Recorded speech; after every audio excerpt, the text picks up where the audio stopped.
आज मेरे शादी का दिन है। मेरी शादी भले ही अरेंज मैरिज थी, पर प्यार भरपूर था। मेरा नाम विजय है। मैं एक इंस्पेक्टर हूँ। मैं अपनी पूरी फैमिली के साथ शहर में रहता हूँ। वैसे मेरी फैमिली में मेरे मम्मी पापा हैं। मेरी शादी नेहा नाम की एक लड़की से तय हुई थी, पर शादी से पहले ही हम दोनों ने बहुत बार एक दूसरे से मिला है और यूं ही मिलते मिलते अरेंज मैरिज लव मैरिज में बदल गया। मैं नेहा को अपनी दुल्हन बनाकर जल्द से जल्द अपने घर लाने के लिए बेतावला हुआ जा रहा था। खैर, जहाँ इतना इंतजार किया वहाँ कुछ घंटे और ही सही, मैं अपनी दुल्हन को लेने के लिए उसके घर पहुँचा। मैं नेहा को दुल्हन के रूप में देखना चाहता था, पर घर के रिवाज अनुसार नेहा घूंघट करके बैठी हुई थी, इसलिए मैं उसे देख नहीं पा रहा था। मैंने खुद को तसल्लियाँ दी। थोड़ी देर और इंतजार करने के बाद हमारी शादी अच्छे से हो गई। मैं अपनी दुल्हन को लेकर घर आया। माँ ने जब नेहा का घूंघट उठाया तो चिल्ला पड़ी। मैंने माँ से पूछा, क्या हुआ माँ? माँ ने कहा, किसे उठा लाया है तू? मेरी बहू नेहा कहाँ है? मैंने माँ से कहा, माँ यही तो नेहा है जिससे मैंने शादी की है। माँ ने कहा, एक बार देख तो घूंघट के पीछे कौन है। मैंने जब नेहा का घूंघट उठाया तो मेरे पैरों तले जमीन खिसक गया, क्योंकि घूंघट के पीछे मेरी साली नीति थी। मैंने अपनी साली से पूछा, तुम दुल्हन की तरह सजी यहाँ क्या कर रही हो और नेहा कहाँ है? इस पर वो रोने लगी। मैंने पूछा, रो क्यों रही हो? नेहा कहाँ है? वो ठीक तो है ना? मुझे बताओ। अब मुझे घबराहट हो रही थी। नीति बिल्कुल शांत बैठी हुई बस रोई जा रही थी। मैंने गुस्से से कहा, तुम बोलती क्यों नहीं? कहाँ है नेहा? मेरी आवाज़ इतनी तेज थी कि नीति कांप गई। वो डरते डरते बोली, पता नहीं दीदी कहाँ है, शायद वो घर से भाग गई है। जब पंडित जी ने दीदी को मंडप पर बुलाया तो माँ दीदी को लेने उसके कमरे में गई, पर वहाँ पर दीदी नहीं थी। उसे पूरे घर में ढूंढा गया, पर वह कहीं भी नहीं मिली। शायद दीदी भाग गई थी। हो सकता है वह आपसे शादी करना नहीं चाहती हो। मेरे पापा हार्ट के पेशेंट हैं, इसलिए मेरी माँ पापा को बिना बताए मुझे दुल्हन बनाकर मंडप में बैठा दी और हमारी शादी हो गई। मैंने गुस्से से कहा, तुम यह कैसे बोल सकती हो कि तुम्हारी दीदी भाग गई या फिर वो मुझसे शादी करना नहीं चाहती? जब नेहा मुझसे मिलने आती थी तो अक्सर तुम्हें अपने साथ लाती थी। हम लोग घंटों बैठकर बातें किया करते थे। उसने कभी भी मुझे छोड़ने की बात नहीं की, और तुम बोल रही हो कि वो भाग गई। मैं नहीं मानता, जरूर कुछ हुआ है उसके साथ। मैं गुस्से में वहाँ से चला गया। नीति माँ के पैरों पर गिर गई और माँ से माफ़ी मांगने लगी। उसने माँ से कहा, आप लोगों को जो भी सज़ा देना है मुझे दीजिए, इसमें मेरे पापा की कोई गलती नहीं है। अगर यह बात मेरे पापा को पता चल गई तो वो मर जाएंगे। मैं नहीं जानती दीदी क्यों भाग गई। मेरी बहन विजय जी से बहुत प्यार करती थी, पर पता नहीं उसके दिमाग में क्या आया कि वह अपनी शादी वाले दिन ही भाग गई। मेरी बहन की गुनाहों की सज़ा मेरे पापा को मत दीजिए। माँ मेरे पास आई और मुझे तसल्लियाँ देने लगी। मैंने माँ की गोद में सर रखकर बहुत रोया। मैंने माँ से कहा, माँ मैं नेहा से बहुत प्यार करता हूँ, मैं उसके बिना नहीं रह सकता। और रही बात नीति की, तो मैं उसे कभी भी नहीं अपना सकता। माँ नेहा कभी भी मुझे छोड़कर नहीं भाग सकती। जरूर उसके साथ कुछ हुआ है। पर माँ ने मेरी एक न सुनी, नीति को ही अपनाने की बोली। मैंने पूरी रात अपने घर के छत पर ही बिता दी। सुबह सुबह नीति मेरे लिए चाय लेकर छत पर आई और मुझे चाय पीने के लिए उठाई। मैंने जब नीति को अपने सामने देखा तो मुझे गुस्सा आ गया। मैं जानता हूँ इसमें नीति की कोई गलती नहीं है, पर क्या करूँ, सिचुएशन ही कुछ ऐसा है। मैं जब भी नीति को देखता हूँ तो मुझे गुस्सा आ जाता है, पता नहीं क्यों। मैं नीति को बिना कोई जवाब दिए वहाँ से उठकर चला गया। नीति मेरी पत्नी बनने की पूरी कोशिश करती। वो हर काम करती जो एक पत्नी का होता है और मुझे उससे चिढ़ होती। मैं उससे दूर दूर रहने की कोशिश करता पर वो कोई ना कोई बहाना बनाकर मेरे पास आ जाया करती। धीरे धीरे मेरे मन से भी उसके लिए नफरत खत्म होने लगी। ऐसा नहीं था कि मैं उससे प्यार करने लगा था। प्यार तो मैं अभी भी नेहा से ही करता था। मैंने उसे अपनी पत्नी तो नहीं स्वीकारा था पर उसका दोस्त जरूर बन गया था। एक दिन मैंने सोचा क्यों ना मैं नीति को कोई मूवी दिखाने ले जाऊं। बेचारी ने बहुत कुछ सहा है। उसकी गलती ना होते हुए भी मैंने उसे बहुत बुरा भला कहा है। माना कि मैं उसे अपनी पत्नी का दर्जा नहीं दे सकता पर एक दोस्त के नाते तो लेकर जा ही सकता हूँ। मैंने यह बात अपनी माँ को बताई। माँ ने कहा बहुत अच्छा सोचा है, उसे भी अच्छा लगेगा। यह बात बताने के लिए मैं नीति के कमरे में गया। नीति का कमरा अंदर से लॉक था पर अंदर से कुछ आवाज़ आ रही थी। वह किसी से फ़ोन पर शायद बात कर रही थी पर कुछ अजीब ही बात कर रही थी। ज़्यादा कुछ तो समझ नहीं आया पर वह थोड़ी टेंशन में बोल रही थी। तुम लोग बहुत लापरवाह हो गए हो, जाओ जाकर ढूंढो उसे। मैंने दरवाज़ा खटखटाया तो नीति ने दरवाज़ा खोला। वह घबराई हुई थी। मैंने पूछा क्या हुआ, कोई चिंता की बात है? नीति ने कहा नहीं नहीं, ऐसी तो कोई बात नहीं है। मैंने कहा फिर तुम किससे फ़ोन पर बात कर रही थी? शायद किसी को ढूंढने की बात कर रही थी।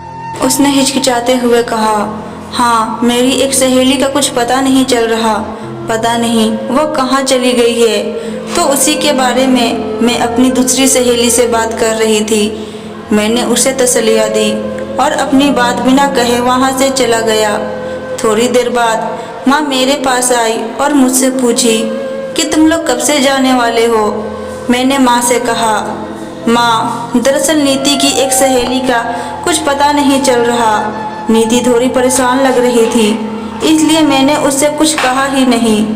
माँ ने कहा चल कोई नहीं, कल या परसों में तुम लोग चले जाना। अगले दिन मैं नीति के पास गया और उससे उसकी सहेली के बारे में पूछा।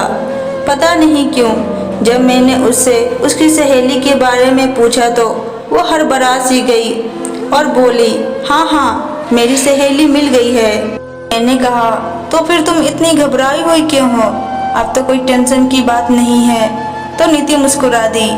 मुझे लगा यही सही समय है कि मैं नीति से बात करूं। मैंने नीति से कहा नीति, अगर तुम फ्री हो तो क्यों ना हम मूवी देखने चले? मेरे इतना बोलने पर ही नीति ने तुरंत जवाब दिया नहीं, आज मेरी तबीयत थोड़ी ठीक नहीं लग रही, फिर कभी चलेंगे। मैंने कहा क्या हुआ, सब ठीक तो है ना? उसने कहा हाँ, बस थोड़ी सी थकान हो गई है, थोड़ा आराम करूँगी तो बेटर फील करूँगी।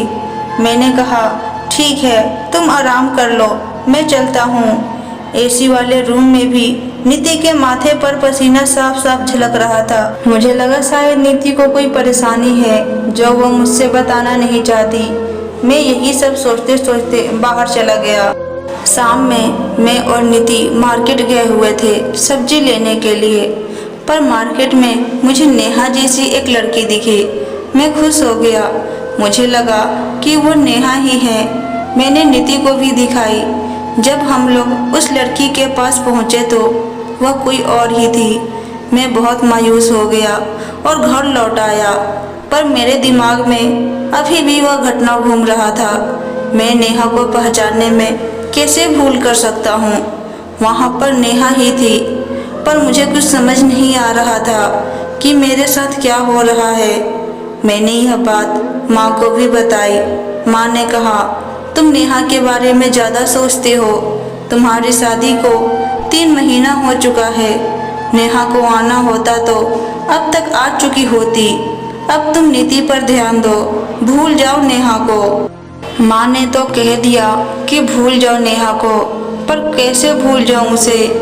एक दिन मेरे फ़ोन पर थाने से फ़ोन आया और मुझे थाना अर्जेंट ही बुलाया गया। तब हम सब बैठकर खाना खा रहे थे। मैं खाने से उठा और माँ से कहा कि मुझे अभी थाना जाना होगा, बहुत अर्जेंट काम आया है। माँ ने कहा, खाना तो खा ले, फिर चले जाइयो। मैंने कहा, नहीं, अभी जाना मेरा बहुत ज़रूरी है। इस बात पर नीति बहुत घबरा गई और मेरे साथ जाने की जिद करने लगी। मैंने कहा, मैं एक पुलिस वाला हूँ, मुझे अपना काम करने दो, वहाँ मैं तुम्हें लेकर नहीं जा सकता। पर वह जिद करने लगी। मैंने कहा, तुम क्या करोगी वहाँ जाकर? उसने कहा, कुछ नहीं, बस मैं आपके साथ जाना चाहती हूँ। मुझे नीति का यह व्यवहार बहुत अजीब लगा। ना चाहते हुए भी नीति को अपने साथ ले जाना पड़ा। पर जब मैं वहाँ गया तो पता चला कि वहाँ पर बुर्का पहने एक औरत आई थी और मुझसे मिलने की जिद कर रही थी। पर पता नहीं अचानक वह कहाँ चली गई। आसपास के एरिया में उसे ढूंढा हमने, पर वह नहीं मिली। मैं पूरे रास्ते बस यही सोच रहा था, आखिर वो औरत कौन थी और क्यों मुझसे मिलना चाहती थी। अब मैं कहीं भी जाता तो नीति मेरे साथ जाती, पर मुझे यह बहुत अजीब लगता। मैं हर जगह उसे अपने साथ नहीं ले जाना चाहता, पर वह जिद ही इतनी करती कि ले जाना पड़ता। एक दिन मैं नीति के कमरे के बाहर से गुजर रहा था कि कमरे से आवाज़ सुनाई दी। नीति किसी से कह रही थी कि वह हमारे घर के आसपास ही घूम रही है। मैं सोचने लगा, कौन है जो हमारे घर के आसपास घूम रहा है। मुझे अब नीति पर शक होने लगा था। अगले दिन मैं नीति को बिना बताए घर से बाहर चला गया। मैं उस इंसान को ढूंढ रहा था जो हमारे घर के आसपास घूम रहा है, पर मुझे पता नहीं था कि वह कौन है जो हमारे घर के आसपास घूम रहा है। करीब 1 घंटे तक भटकने के बाद मुझे कुछ ऐसा दिखा जिसे देखने के बाद मेरे पैरों तले जमीन खिसक गया। मेरे सामने नेहा खड़ी थी। उसे देखकर मैं खुश हो गया और उसे गले से लगा लिया। मेरे मन में बहुत सारे सवाल थे जो मैं उससे पूछना चाहता था, पर उससे पहले वह मेरा हाथ पकड़कर मुझे एक कमरे में ले गई और उस कमरे का दरवाज़ा बंद कर दी।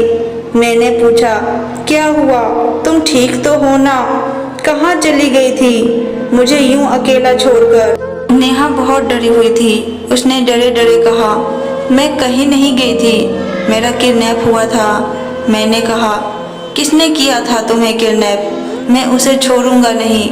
नेहा ने कहा, मेरी बहन नीति ने। मैं नेहा के मुंह से नीति का नाम सुनकर चौंक गया। मैंने कहा, क्या कह रही हो तुम? वह तुम्हारी बहन है, तुम्हें क्यों किडनैप करेगी भला? नेहा ने कहा, आपके लिए।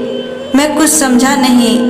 नेहा ने कहा, याद है आपको, मैं जब भी आपसे मिलने आती तो नीति को अपने साथ लाती थी, पर मुझे नहीं पता था कि उससे अपने साथ लाना मेरे लिए सज़ा बन जाएगी। मैंने कहा, विस्तार से बताओ मुझे पूरी बात। नेहा ने कहा, दरअसल मेरी बहन को आपसे प्यार हो गया था और वह आपसे शादी करना चाहती थी, पर आपकी शादी मुझसे तय हुई थी, इसलिए उसने मुझे ही अपने रास्ते से हटाने को सोचा।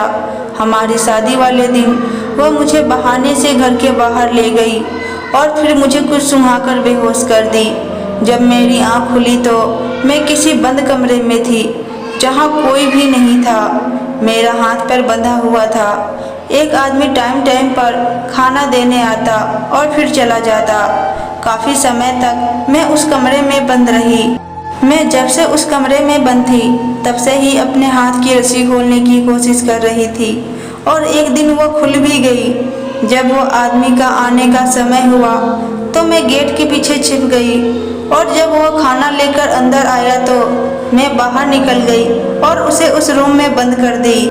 मैं जैसे तैसे वहाँ से भागकर अपने घर गई, जहाँ मुझे अपनी माँ से पता चला कि आपकी शादी नीति से हो गई है।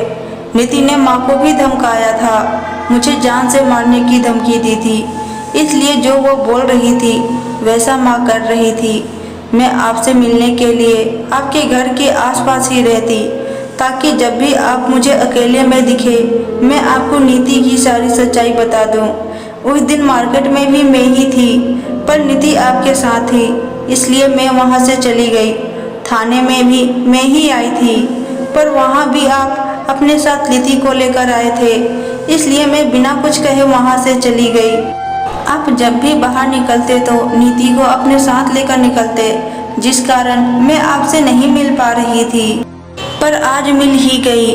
मैंने नेहा से कहा, मैं नीति को अपने साथ कहीं नहीं लेकर जाना चाहता था, पर वह जिद करने लगती थी, इसलिए लेकर जाना पड़ता था। और आज मैंने उसे फ़ोन पर बात करते हुए सुना कि कोई हमारे घर के आसपास घूम रहा है। उसकी यह बात सुनकर मुझे उस पर शक हुआ और मैं उसे बिना बताए घर से बाहर निकला। मैं और नेहा घर आए। नीति नेहा को देखकर घबरा गई और बोली, दीदी कैसे हो आप और कहाँ चले गए थे? हमें आपकी कितनी फिक्र हो रही थी। नेहा ने नीति को एक थप्पड़ जड़ दिया और कहा, दूर हो जा मुझसे। अगर तुझ जैसी बहन हो तो दुश्मन की क्या जरूरत। तुझे तो बहन बोलने में भी बहन सबको गाली देने जैसा लग रहा है। तूने जो गुनाह किया है उसकी तुझे सजा जरूर मिलेगी। मैंने नीति पर धोखाधड़ी का आरोप लगाया और फिर उसे डिवोर्स लेकर नेहा से शादी कर लिया। आशा करती हूँ आज की कहानी आपको पसंद आई होगी। वीडियो अच्छी लगी तो वीडियो को लाइक करें, चैनल पे नए हैं तो चैनल को सब्सक्राइब करें और कमेंट बॉक्स में अपनी राय बताएं। धन्यवाद।